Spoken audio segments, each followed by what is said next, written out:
Welcome back to Football Coach, episode 23.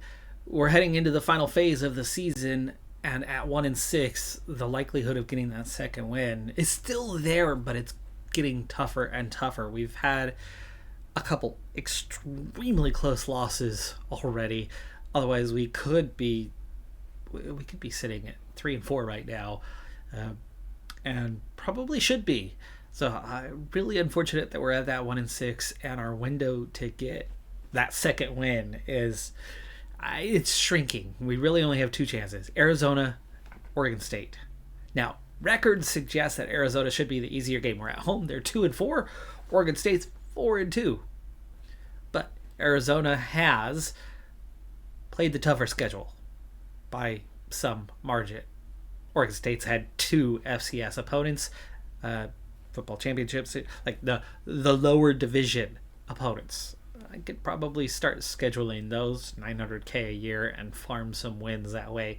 Farming some wins, probably a good thing. It would probably be a good thing for us. I think we need to start doing that. We need to start producing the wins for the coaches to keep leveling up so that the bonuses will make us better and better over time, and the prestige will start to climb. All of that snowballing into better recruits, better training, more money, facilities, everything, and not just farming cash like we've been doing through the first seasons. Anyway, even though Arizona's 2-4, Oregon State's 4-2, the much harder record has been Arizona, and they are the better team. So I'm still sticking with the plan of we have one more game where we get to stack the deck and bring in all the best players, all those freshmen, before we put them on their red shirts. I'm still planning on doing that. Even though it's on the road and they have the better record, Oregon State has squeaked out two of those wins. And then against the weaker teams that we've already played, one of which we've beaten as well. One of which was Hawaii. They beat Hawaii in a very close game at home. Arizona's still the tougher team. So I'm sticking to the game plan. Oh, and also, while the game's simulating, Arizona has one injury to their entire roster. We have 9 right now. We're set to get a lot of those guys back in the next 2 weeks, meaning we should be a lot healthier for the Oregon State game. And sure enough, they gave us a proper beatdown, 45-7. Only one new injury, 6 weeks on that one. It's one of our better players. But we've got 3 guys coming back healthy and more coming back healthy for the next game. And these are definitely guys we're going to need. We do have 2 commits. We're at 0 on the season so far. 0. These are the first ones coming up. Wide receiver, 64 overall, A- potential, but lacking durability. And we are the only offer he got. So we've got an A potential guy, even though he is going to be bound to injuries from time to time. We also have a linebacker, B+ potential, 58 overall, and we were the only offer there. 2 down. I'm happy that we at least put up a better fight against Utah than we did against Arizona, losing 34-6. No new injuries. 3 more players recovered.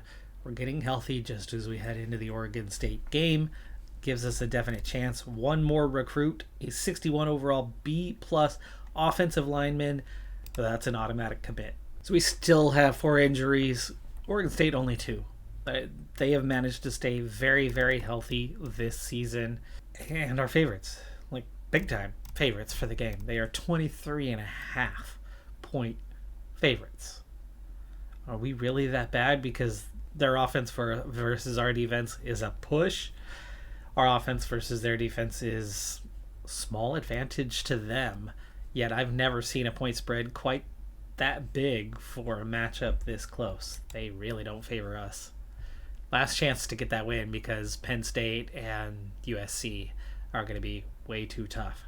It's a close loss, but it's still a loss. So we're only going to get 1 win this season, which is incredibly disappointing considering just how good we were and how much easier the calendar was this year.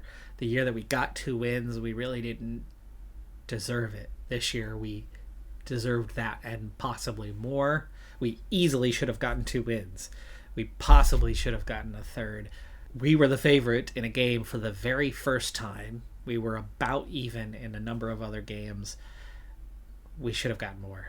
A little unfortunate on that things just did not work out. One more major injury, but at least 2 more guys getting healthy again, and another recruit, a safety, a 68 overall with an A- potential. It was like number 2 on my list, and nobody else came in and offered.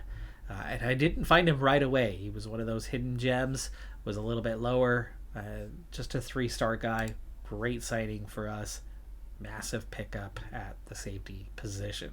I'm glad the chance at securing a win is already behind us, because Penn State has beaten up on us pretty bad, 52-10, not only score-wise, but 3 injuries, including a severe one that will rule a guy out for the remainder of the season. Well, really all 3 of them kind of rule them out, except for Sylvester will still probably be playing. I mean, he's got a durability, and he's picked up an injury. Certainly not impossible, but anyway, we've got a couple guys ready to commit, and I think they might both be signings for us. Yes, on the first, and yes on the second. So nobody else coming in on them. Glad to get those out of the way. And it's been harder to find the A potential guys this year compared to last season. But here in the later part, we found a lot of higher potential 2-star guys. There is something I'm kind of realizing, though, about potential. I think potential is a calculation. And it's a calculation of what is your current ability and how far away is your potential ability. If you're really good to begin with, you're only going to get so much better. And potential, therefore, is going to drop off a little bit.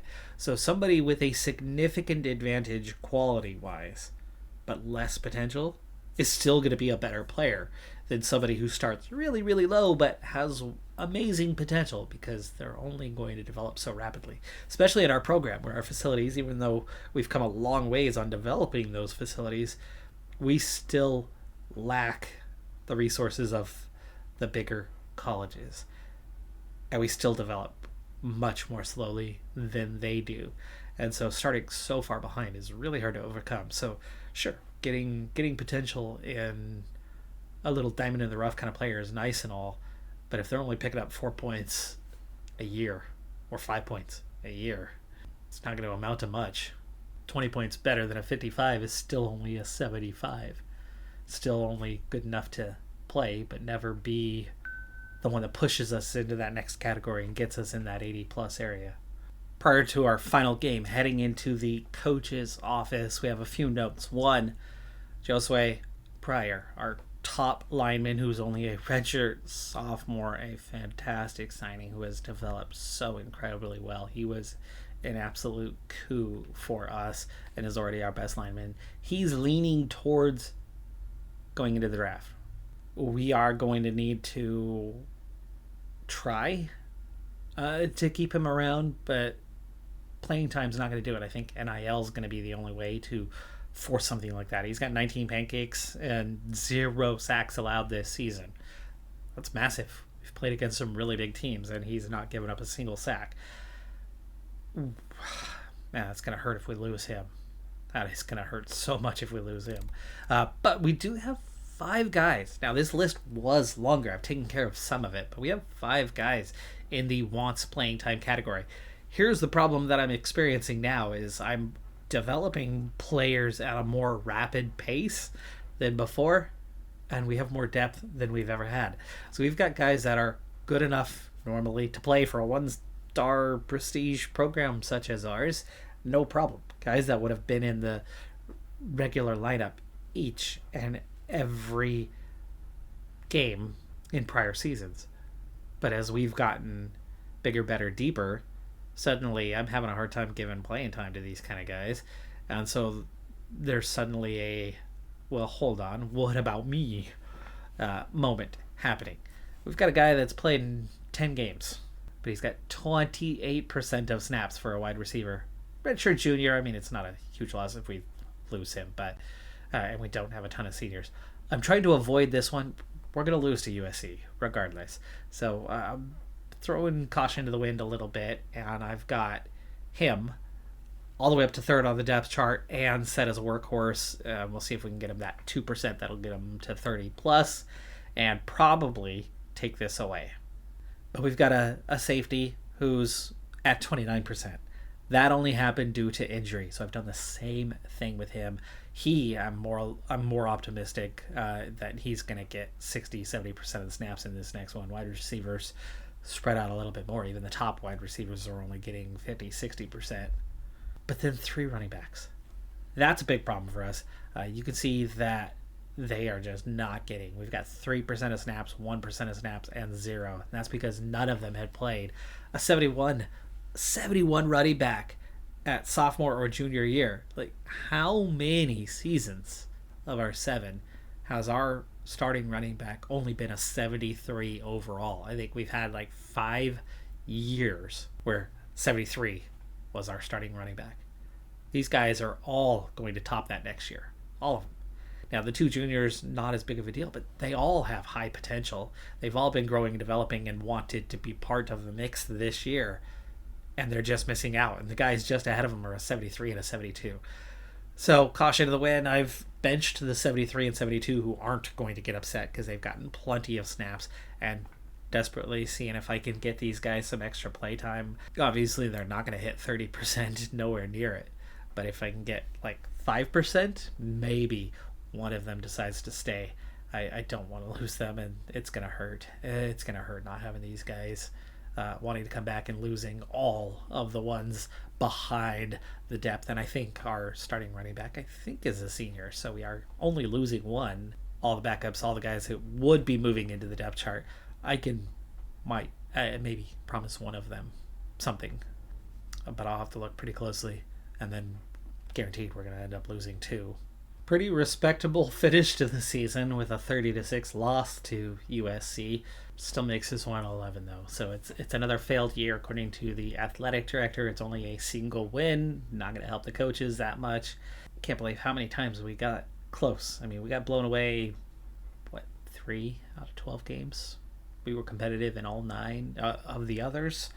2 very, very close losses and a couple more that were quite respectable, but sad and disappointing to come up so close yet so far from our goal. But we got 3 guys ready to sign, all 3 stars, all B+ potential or better, couple running backs and an offensive lineman. I think this is the offensive lineman that has been a real struggle, and we've been climbing our way, even though we started early, climbed our way to number 2, but I don't think we're going to get him. It's Navy who's been on top. We got ahead of East Carolina. They came in early. We got within 800 points, but we never could get any closer. I was very early on this guy. We weren't necessarily putting our top pitch on him because he was only a B+. But he was very much at the upper end of my recruiting list, and there was not a week since offensive line was the first group that I scouted in the preseason, and he showed up on that initial list. So he has been on the list every week of the entire year. We have pitched him every single step along the way.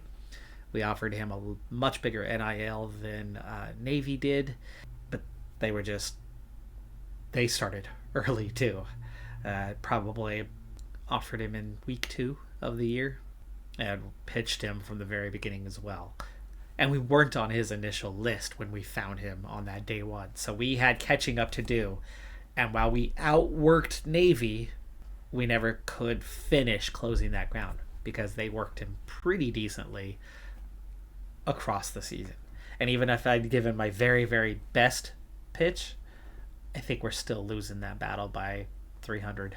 2 more guys ready to sign. We've got a 56 overall, so really low overall rating, but a high potential D lineman. This is what I'm talking about, is they're only going to get so good even though he's got the potential. So thinking about different strategies right now, there's like a 4-star guy out there, offensive lineman. Only reason why I'm not going after him, besides an F+ potential, is that his overall rating is also actually really poor. I'm used to taking guys in the high 50s or low 60s. He's only a 64. He's a 4-star offensive lineman. He's only a 64 with an F+. Nobody wants him. Not even me. But here is an offensive lineman that we were well ahead on. But Baylor, well, no. Sorry. Let me rephrase that. We weren't well ahead. We were the only offer that he had. And then SMU came in a long time ago, and we were behind, but we had passed them up before they offered, and then they offered just after we passed them up, but we opened that gap. So we should have SMU beat. Baylor, though, was always number one on the list and still pitching, and so while we slowly gained, it was marginal. They just offered, and right away this guy's like, oh, hey, Baylor, the one I wanted, has come in, and we did get ahead of SMU, almost 700 points, or over 700, or no, almost 700.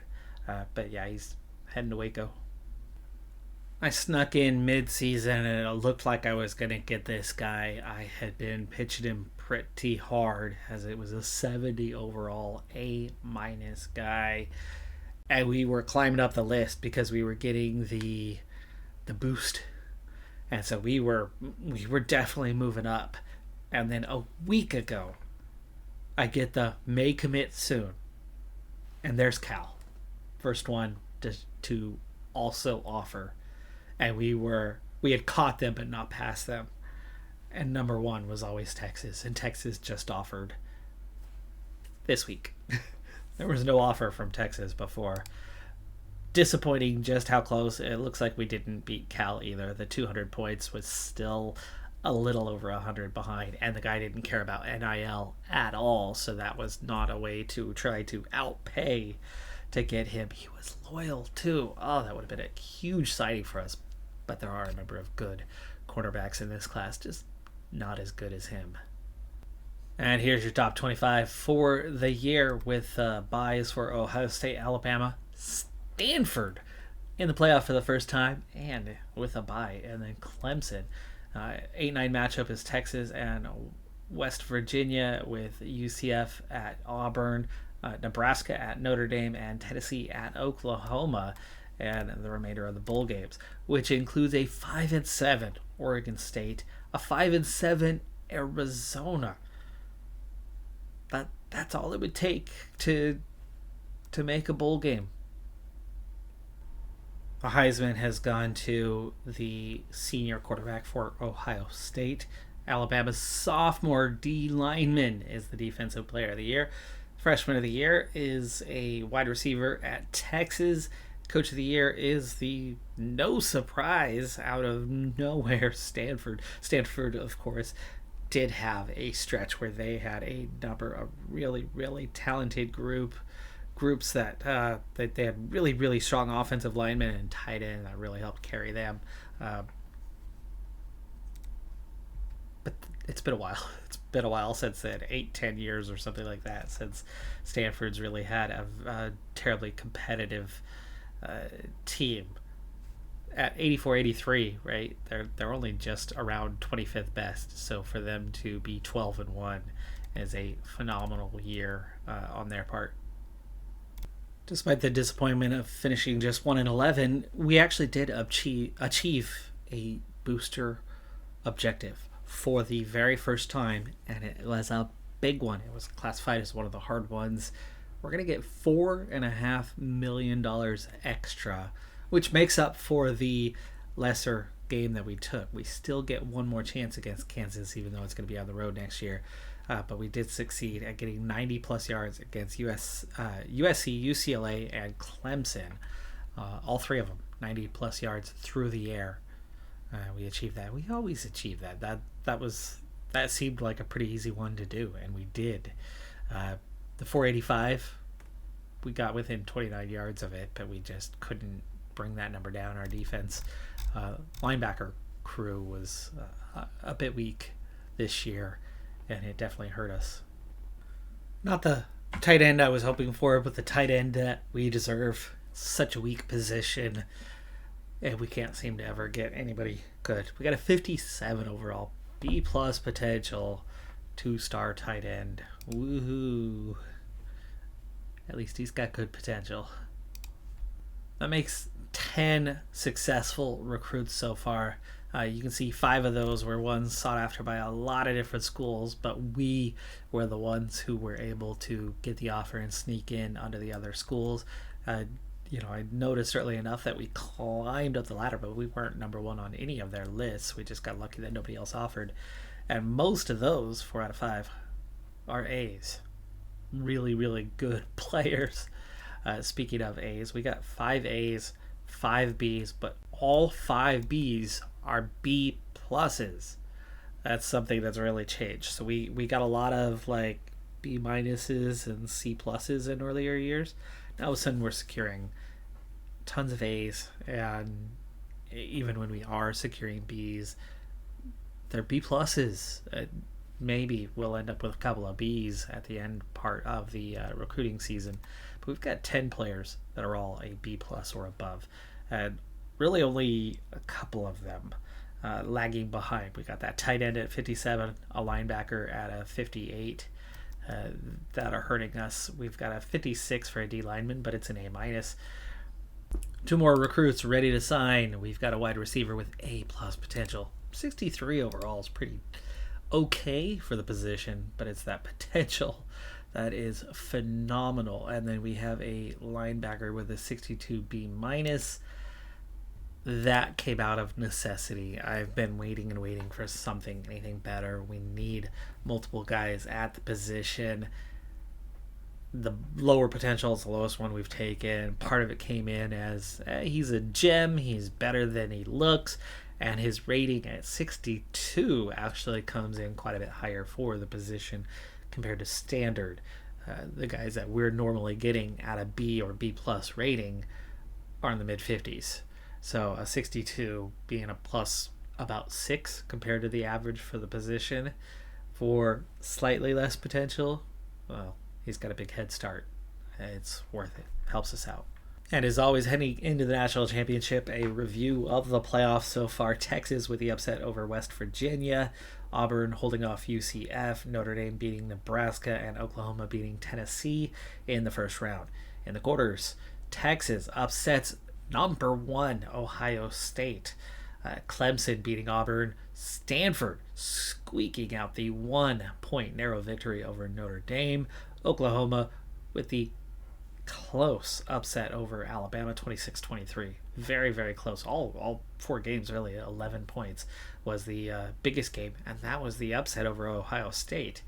Then in the semifinals, it was Texas, number 9 seed, heading all the way to the national championship with an overtime victory over number 4 Clemson, 44-37.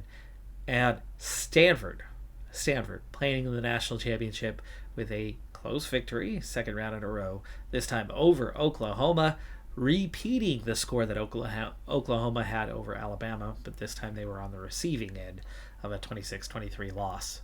Number 9 seed Texas has won the national championship over Stanford.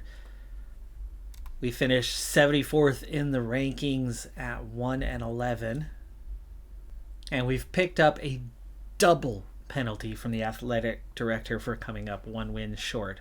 The long tenure, so he's been at the school for 7+ years, and wow, that's okay. ADs don't like coaches that stay mediocre, and I get it. It's getting tougher and tougher to justify hanging on to the coaching staff and seeing them grow with the program. But I had mentioned we were going to do 2 years, right? We have to. We can't fire him anyway right now. There's a guarantee in there. So next year, if we don't hit our target, it very well could be the end for Thomas Dye. And our defensive coordinator has leveled up for us. 5 in training, 4 in recruiting. Just that 4 in defense. Is it time to give him a point there?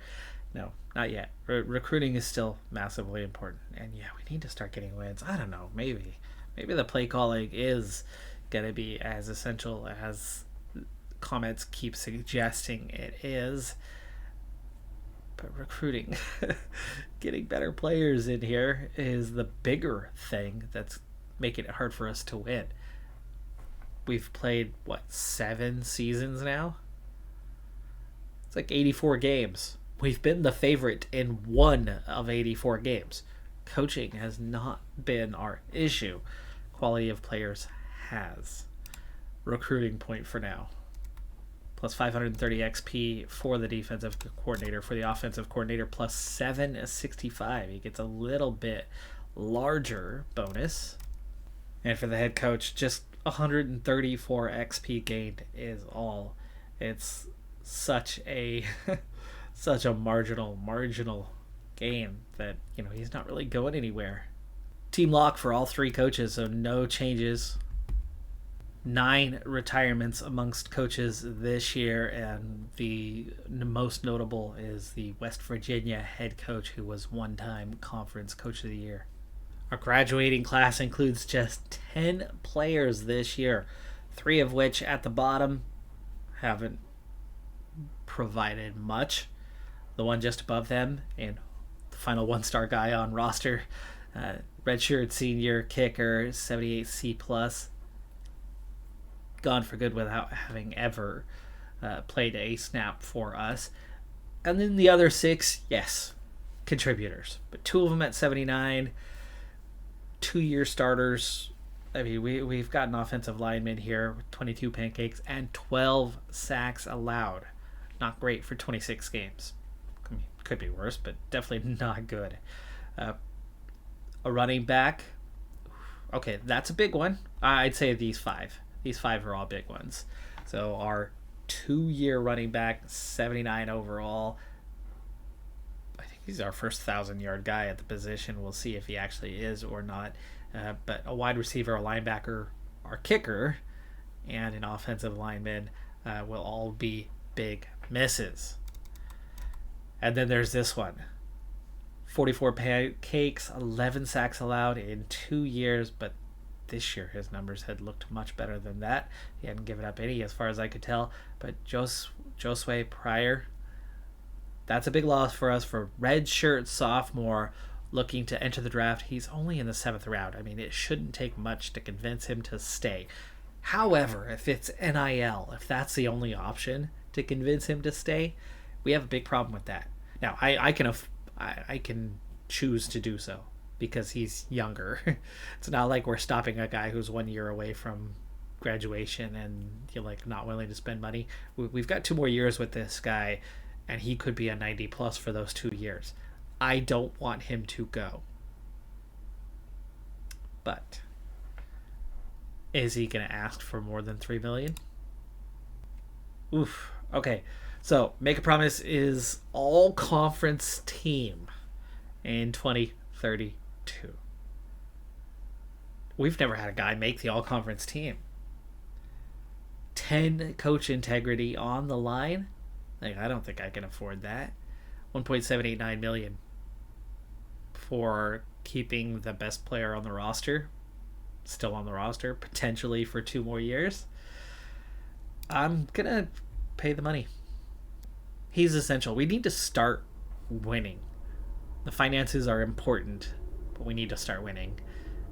Well, this will be the last one we do. My off-season recruiting will be done off camera. We'll pick up the next episode from the end of that part. But on the players transferring, I've dropped it down to just 3. And it's all 3 running backs.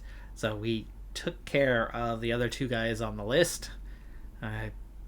From 5 down to 3. We took care of course, our offensive lineman who was on the list.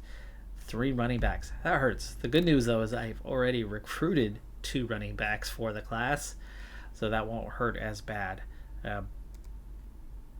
But we are losing our 79 overall starting running back, so that means it's 2 guys behind him that are a 73 and a 72. One of these guys would be in the mix.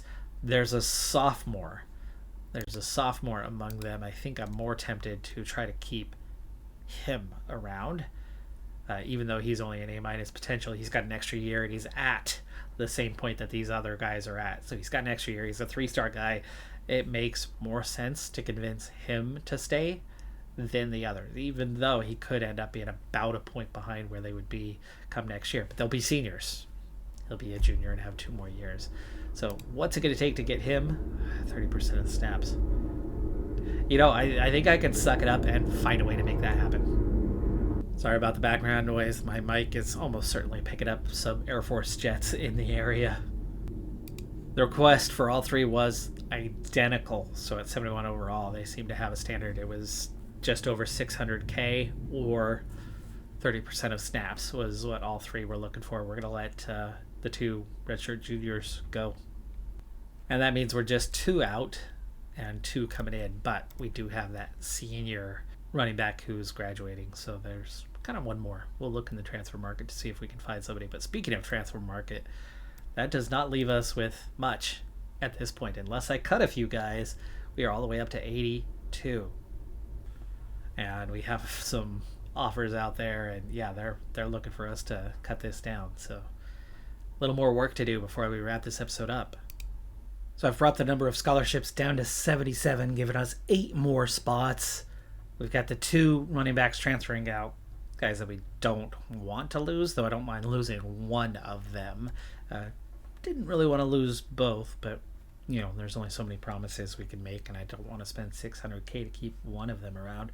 But we do have 5 additional players, so 3 free cuts, 2 coach integrity being spent, but we accumulated 6 this year, so it's not that bad to spend 2 of that. Actually, no, I didn't have any promises. We only accumulated 3. It's still a +1 compared to where we were, a 67, now a 68. Yeah, I negotiated with the boosters, and that's the extra $4.5 million was the negotiation. Not bad to keep an eye on that, because that was the first time we finally achieved one. Anyway, here's the guys that are leaving us.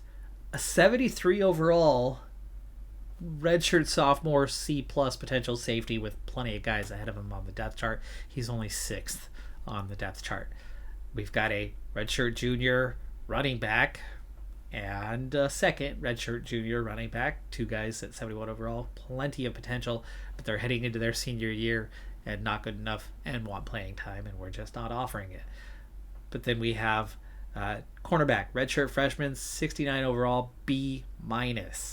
B-minuses really just aren't cutting it anymore. C+s aren't either, as a D lineman who was a B- became a C+ is out. He's a redshirt sophomore and only a 69 overall, and that's one thing these bottom 4 have in common is they're all in the 60s. They're not good enough. Quarterback, this was a controversial one in my head. Quarterback Jackson Staten, guy we got in last year. In the recruiting class, there was nothing in the transfer market. There wasn't anything great in the high schoolers, and he did not develop well. He was like a 63. He got a +1, something along those lines, and ended up a 64 B+ guy. I have a 66 B+ guy coming in out of high school this year, who's a year younger, and we're already young at the quarterback position, though we do have one redshirt junior who will graduate a year from now. But it's easy to recruit quarterbacks, I think, for the most part. Not necessarily guys that are woohoo, great top end kind of guys, not for us anyway, but there's a lot of potential to get high 70s or mid 70s or fantastic potential at that position. It's one of the easiest positions to recruit. So we have extra depth. Nobody's wanting to transfer out, so we made way by getting rid of one of them. And then a redshirt freshman who did not develop well last year, tight end, a 60 overall and only a B-. I've got a better replacement coming in out of high school who's a couple years younger. But with our likely draftee being paid to stay for another year, none of our guys were drafted this year. It's Ohio State going 1-2 in the draft. Nobody in that 100+ this year, but a lot of guys in that mid-90s. Skipping straight to the school record books. Brian Joseph graduating 62 of 78 in field goals, and Eddie Frazier 170 tackles over a long stretch. Those guys have been with us throughout. Single season records. Andre Chappell actually set a lot of them this year, surprisingly, with a mediocre rating and a mediocre performance from him. 7.04 yards per attempt, 116 pass efficiency rating, but 31 times he got sacked. Ethan Sutton, 758 rushing yards this season. We hadn't had more than 400 from a running back in a single year. My oh my, what a few points of overall, what kind of a difference that makes. But he did not set the record. Alicia, backup, had 5 rushing touchdowns. Shane Davis had 740 receiving yards and 3 touchdowns. And Brian Joseph made 20 of 26 for field goals this year. We had a lot more move the ball down the field consistently, but just can't finish drives off and settle for field goals, of which Brian Joseph did a pretty good job trying to finish those off. Single game records, Chapel, 75% pass completion against Arizona State in that 5 overtime thriller that we lost. Sutton, 125 rushing yards against UCLA. Nice. Too bad we lost by 3 touchdowns. Shane Davis, 172 receiving yards in one of the games against Kansas and 2 touchdowns. And Joseph was 5 for 5 against Arizona State. Frazier had 13 tackles in a single game against Kansas. And Samuel Parks, defensive touchdowns. I thought we'd had one prior, but apparently not. Washington State, the one win we had this season. We did set some team records this year as well. We held defenses, or we held the other teams to 251 passing yards per game, which is not a great number, but that's our record. Points per game, new record for us, 16.5 points per game. Much better than any season. I think that's a good 4 points better than any season we had prior. I think 12 was our record. 310 yards per game was a record. 125 rushing yards was a record. But total sacks allowed, 31. Part of that, I think, is the mobility of our quarterback. 20-plus yard plays, 38 of them, and 5 40-plus yard plays. Both of those were records. So we did a lot of offensive records this year. But one negative, of course, was the sacks allowed. One negative was the interceptions thrown. Our quarterback did a lot more positive things, but didn't seem to have the awareness in the pocket. Got him into a bit of trouble, and the offensive line a little bit down this year. We had a couple of really good guys, but the others seemed to not be able to hold the opposition at bay. We also had a couple game records with 50 points in a game, 484 yards in a game, and 207 rushing yards in our victory against Washington State. That's going to do it for this episode, though. I'm Decathlon Gamer.